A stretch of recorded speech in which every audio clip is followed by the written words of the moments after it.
민주당 전당대회 돈봉투 사건을 수사하고 있는 검찰이 이성만 윤관석 의원의 영장실질심사 때 돈봉투를 받은 정황이 포착된 민주당 현역 의원 19명의 명단을 법정에서 공개한 것으로 전해져 논란입니다. 해당 의원들은 의혹을 부인하면서 법적 조치까지 예고했는데 이름을 실명을 얘기했을 정도면 검찰이 확실한 증거를 확보했기 때문에 이렇게 실명까지 나온 걸까요? 어떻게 보십니까? 글쎄요. 검찰이 영장심사 때 어떤 구체적인 내용을 얘기했는지를 그걸 보도한 보수신문이 밝히고 있지 않기 때문에 정확하게 근거가 있는 것인지 아닌지 뭐라고 말씀드리기는 좀 어렵다고 생각하는데요. 다만 이제 그게 영장심사에서 나왔던 얘기임에도 불구하고 그대로 이름이 실명으로 언론에 보도되는 거 과연 책임질 수 있는 얘기인지 모르겠어요. 그러니까 그 매체가 보도한 기사를 보니까요. 영장심사에서 나온 얘기다라고 하는 거를 굉장히 강조해요. 그러니까 그러면 위법성 조각사유에 해당이 된다고 아마 본 것 같아요. 전 변호사 법률 자문도 거쳤을 거라고 생각하는데요. 그러니까 그렇게 하면 우리가 면피하는 상황에서도 의원들의 실명을 공개할 수 있을 것이다. 이런 내부 판단을 한 것 같아요. 이게 과연 책임 있는 언론 보도인지는 잘 모르겠어요. 솔직히 말씀드리면. 그러니까 자신들이 취재를 해서 뭔가 얻었다기보다는 검찰이 영장의 필요성을 제기하면서 그 판사에게 설명하는 과정에서 우리가 의원들 명단 확보하고 있습니다. 라는 얘기까지를 했던 것 같아요. 근데 19명이라고 지금 보도가 나오고 있는 상황인데 또 19명 명단을 또 다 공개하는 것 같이 공개하지도 않았어요. 그냥 호남이나 충청에 있는 언론, 의원들 그 명단까지 다 합하면 대략 19명 이런 식의 수준이에요. 그러면 그 언론에서 보도를 했을 때 실명이 거론됐던 의원들 나중에 진짜 검찰이 혐의 입증에 실패했을 때 그 명예훼손은 어떻게 할 건지 어떻게 책임질 건지 잘 모르겠어요. 그러니까 검찰이 돈봉투 의혹 사건과 관련해서 국민 정서도 좋지 않고 검찰이 수사하는 것에 대해서 뭐라 하는 국민도 없을 거예요. 근데 검찰이 수사할 때 좀 제대로 수사하는 모습 보여주던가 수사의 속도를 붙여서 빨리 수사를 끝내는 것도 아니고 질질질질 수사 끌면서 송영길 전 대표 나가겠다고 하니까 오지 마. 그리고 문도 안 열어주면서 그러고 난 다음에 소환할 생각도 아직까지 없는 것 같아요. 그런데 의원들 명단은 쑥 이렇게 바깥으로 나와요. 수사가 도대체 몇 개월 더 진행될지는 몰라요.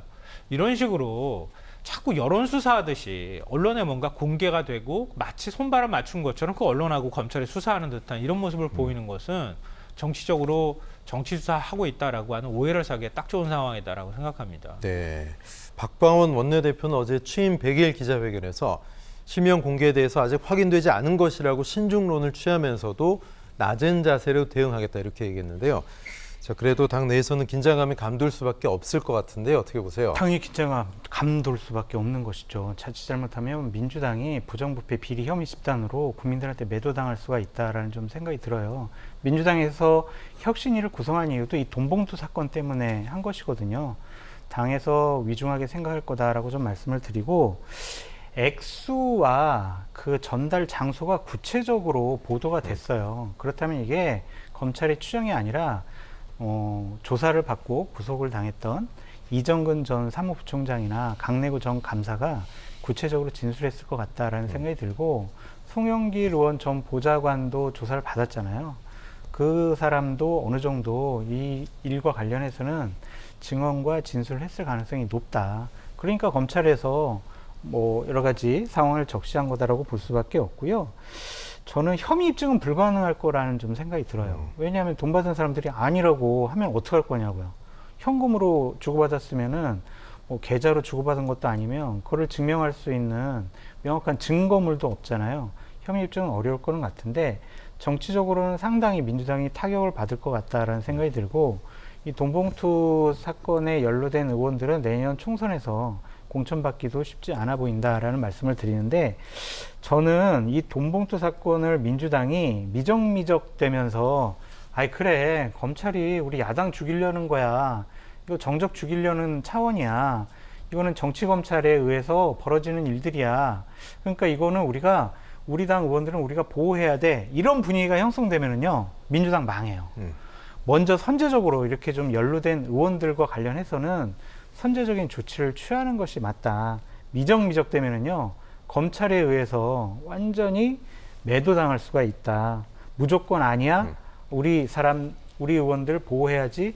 이런 대응은 결코 옳지 못하고 민주당에도 좋지 못하다라고 말씀을 드려요. 그냥 연루된 것만으로도 일단은 네. 어느 정도의 손절이라든지 조치가 필요하다라고 말씀드립니다. 알겠습니다. 근데 이거는 네. 좀 혼란이 있을 수 있을 것 같아서 좀 정리가 필요한데요.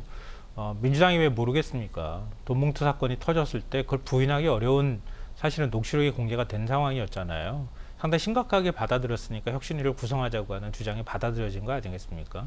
그러니까 민주당이 이 상황을 뭐 그냥 뭐 흘려 들어가거나 아니면 정치 수사기 때문에 우리가 그냥 버티면 된다 이런 식의 인식을 갖지는 못하는 상황이다 이렇게 보이고요. 다만 이제 아까 제가 말씀드렸던 것처럼 이정근 전 사무부총장이나 강력우 전 감사위원이 주장한 바 진술을 그렇게 했다고 하는 내용은 그 기사에 한 줄도 언급 안 돼 있어요. 그러니까 뭐 무슨 모임에 참석한 사람들이 이만큼이다. 근데 그 자리에서 돈봉투가 나눠졌다. 뭐 이렇게 얘기하는 것하고 그 이튿날 누구 의원실에 모여서 호남과 충청에 있는 의원 몇 명이서 받았다. 요 정도까지 지금 나온 거예요. 근데 그 자리에 지금 참석도 안 했다는 주장이 나오고 있는 상황이거든요. 만약에 참석했다고 하면 참석했다는 사실 자체를 부인키는 어려운 상황이란 말이에요. 그러니까 그것도 사실은 검찰이 어디까지 혐의 입증됐는지는 우리가 판단하기는 좀 쉽지 않은 상황이다. 근데 그걸 가지고 나중에 가서 혐의 입증이 어려울 거라고 장 소장께서 말씀하셨는데 혐의 입증 어려운 사실인데 불구하고 그걸 외부의 명단을 공개해버리면 어떡해요. 그 사람이 진짜 갔는지 안 갔는지를 모르는 거 아니에요. 네. 혐의 입증을 실제로 안 공개한 되면. 건 아니잖아요. 그러니까 취재에 의해서 공개된 거지. 그 언론이 공개를 한 거잖아요. 네. 어찌됐든 영장 심사 과정에서 이름이 거론됐다고 하는 네. 이유로. 그러니까 제가 언론 수사를 하는 거다. 이렇게 의심한다는 거예요. 검찰하고 손발 맞춰가면서 언론은 그런 거에 대해서 검찰은 직접 공개 못하니까 언론은 명예훼손은 빠져나갈 수 있는 방법들이 존재하니 언론이 먼저 공개해서 이렇게 의원들이 많이 받았습니다. 이러면서 바람을 잡아주는 역할을 하는 거예요. 나중에 가서 기소했는지 안 했는지는 중요하지 않다는 거죠. 이런 식으로 하기 때문에 민주당 의원들이 오히려 더 반발을 하는 이런 상황이 나오는 거다. 네. 그러니까 수사할 거면 제대로 수사하라. 아까 제가 말씀드렸던 것처럼 그렇게 하라는 얘기예요. 그리고 신속하게 수사할 거면 빨리 수사해서 결정을 네. 내리지. 질질질 끌어가면서 정치적 판단을 하는 것처럼 보이는 것은 검찰한테도 도움될 게 없다 이렇게 생각합니다. 네.